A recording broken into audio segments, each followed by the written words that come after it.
Oh, more probably disappointed is the probably a better term to use. Yeah, fairly disappointed.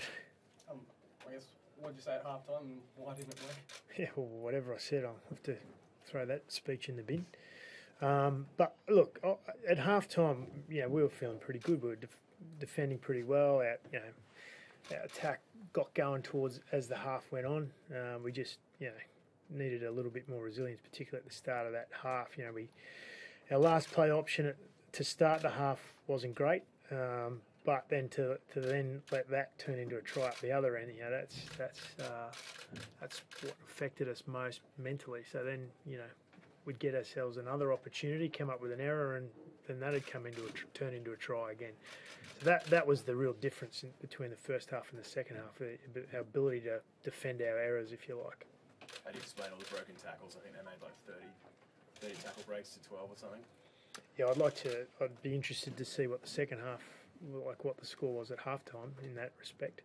So as I said, I think defensively we just lost confidence in that second half in particular. And I think probably we're dwelling on the error that generally led up to it. If we're still stuck thinking about that, you're not thinking about what you need to do in defence, and that's how you can turn a mistake into a try, as I said.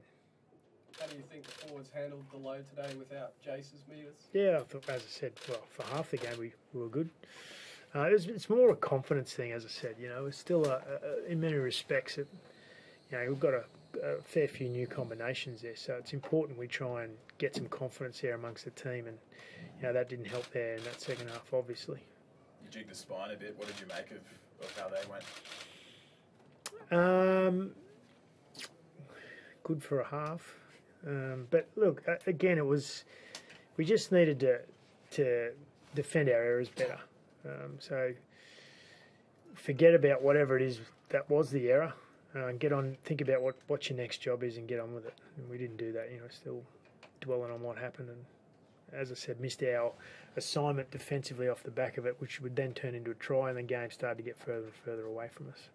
What do you think of Jackie Clifford's performance tonight? Not surprising. I guess, are you sort of planning to try and give him a few more games so he can sort of find his feet, or do you have to make an immediate comment? Look, I tend not to make comment about selections straight after a game. It's not the best time to be doing that. How do you think you instill that confidence in the side? Is it something that just comes with time? Winning helps.